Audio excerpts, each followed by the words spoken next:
Olá, hoje eu gostaria de apenas responder ao comentário e à afirmação de um seguidor. Não existem anjos femininos. Esse tipo de afirmação não nasceu do nada, mas também não significa necessariamente que quem a repete seja uma pessoa misógina ou machista.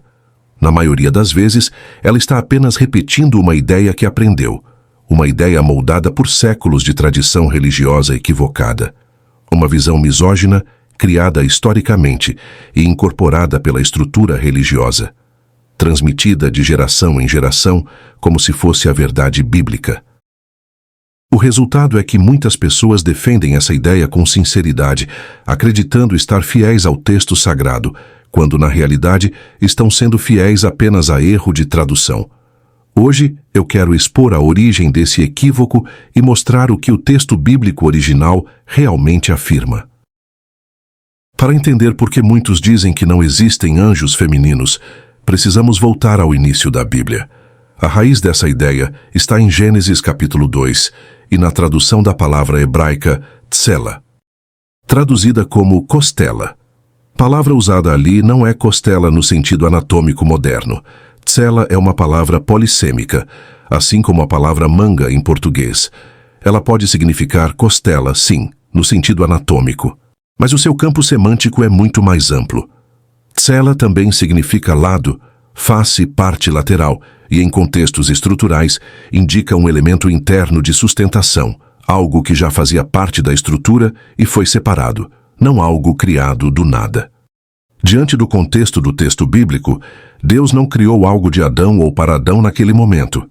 O que ele faz é trazer para fora aquilo que já estava presente, fazendo-o revelar-se em outra forma.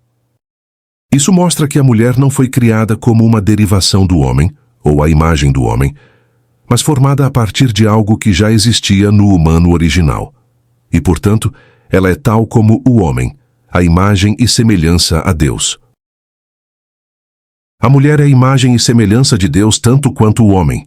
O feminino não é uma derivação do masculino, é a outra face da mesma moeda, e qualquer teologia que negue isso não nasce da Bíblia, mas de um erro de tradução. Agora, se esse erro foi intencional ou não, aí já é uma outra história.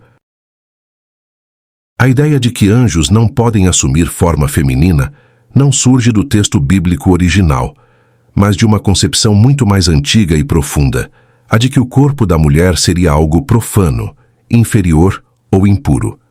E se o corpo feminino é visto como profano, a conclusão lógica passa a ser esta: ele não poderia ser utilizado para representar seres celestiais, e muito menos o próprio Deus.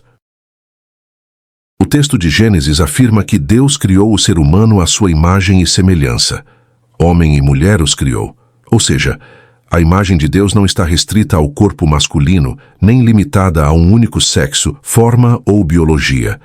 Ela está na humanidade como um todo.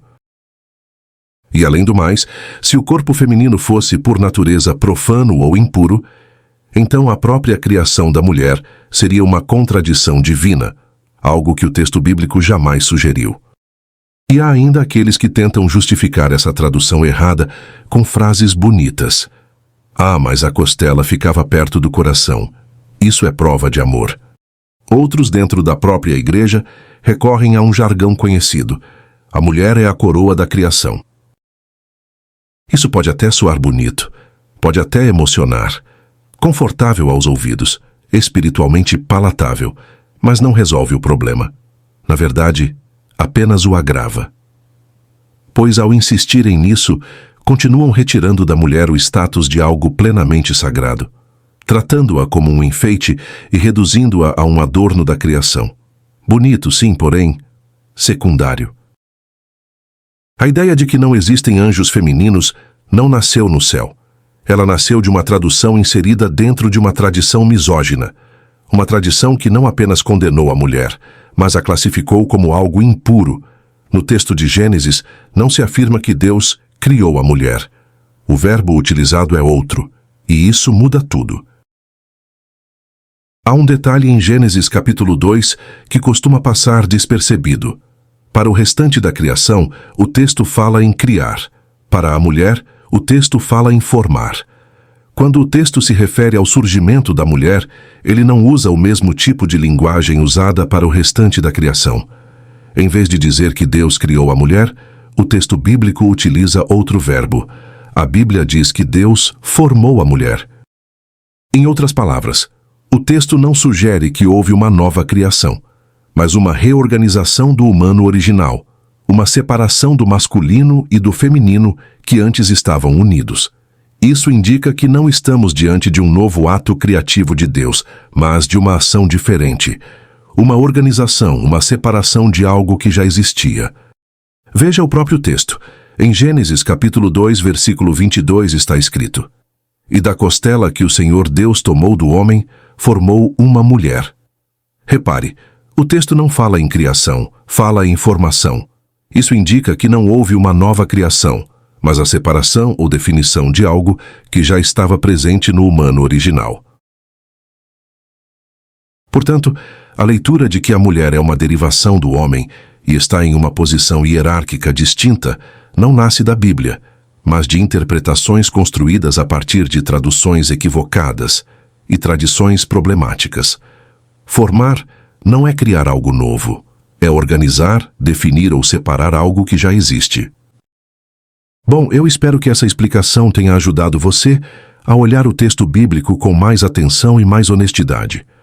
O objetivo aqui nunca foi impor uma interpretação, mas voltar ao texto bíblico e mostrar como muita coisa muda quando a gente lê com mais cuidado. O Midrash das tradições judaicas, por exemplo, traz a ideia de que o texto bíblico sempre diz mais do que aparenta dizer. Portanto, nenhuma palavra da Escritura é acidental. Fique atento a todas elas.